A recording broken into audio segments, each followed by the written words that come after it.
So with reading a pattern, your pattern should give you a list of things like the materials you're going to need, kind of the sizing of the finished product, and then most importantly, it's going to give you an abbreviation of the stitches used within the pattern, because writing single crochet and double crochet for a million lines is not on. We don't like doing that.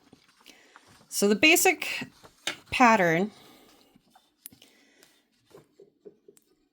this one here, now I wrote this pattern, so it's not exactly like a lot of how patterns are written, but it starts with row 1, which is chain 2, 6 single crochet in the first chain. Oh, I gotta change that. It's supposed to be second chain from the hook. And then at the end of that, you have 6 stitches. And then the second row is 2 single crochet in each stitch, which is an increase. And then you have 12 at the end.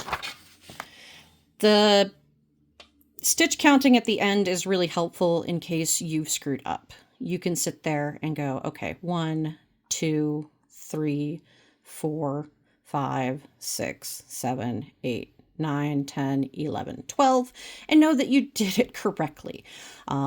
That's why they tell you how many stitches you're going to have on the row when you've finished it, so that you can count and make sure you're on track. And if not, you can go back and find out where you messed up. You might have added a stitch somewhere, or you might have forgotten a stitch. It happens. Now, the reason I brought up in the last video, video 5, the difference of naming conventions between the UK and the US is you need to know what pattern, what country your pattern is in. This one is a British pattern, and you can see it says DC into the magic ring, whereas it would be a USA single crochet. So a DC is a double crochet, and it's what the UK calls their single crochets. So we can look at it. The way this pattern is set up is actually really helpful, but it looks like hieroglyphics when you first look at it, if you don't know what you're reading. The round tells you basically what row you're on. If you're working in a circular pattern, they use round. If you're doing back and forth, they use row, but using the R just designates which round or row you are on. So you've got round 1 and then 2 and such and that. The pattern instruction tells you what you're going to be doing. So you've got your magic ring, and then you do 6 double crochet, which is the USA single crochet, into that magic ring, and then you're going to pull it tight. And then over here in your stitches, it tells you you're going to have 6 stitches once you finish that row. And then over here, helpfully, it tells you what yarn you're working in. So this O here stands for orange to make the little crab. The next row, you've got 6 increases. And like I said, that is the 2 stitches in one stitch. So by the end of that, you would have 12. In row 3, we have a parentheses. And what this means is you're going to do a double crochet and then an increase, and you're going to do that 6 times. So that should bring you all the way around the project, and that'll put you at 18 stitches.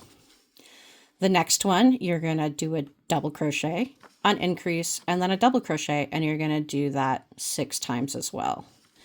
And you're going to keep doing that, and it's just basically increasing the project to make it, wider and bigger.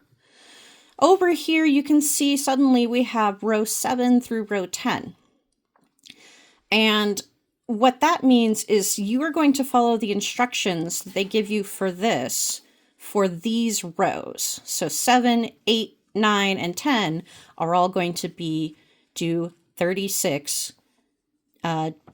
double crochets around the piece. So you're just going to do 4 rows of 1 stitch in 1 stitch, and it comes out to 36.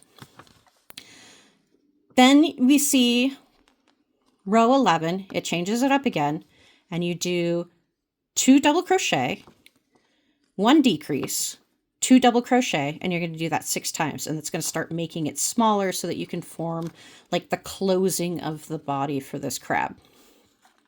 This also is very nice, and it tells you when to begin stuffing the body, because you don't want to leave that for the end because you're going to have a pretty small little hole. And then you end up closing that hole. So that's the basic idea of reading a pattern.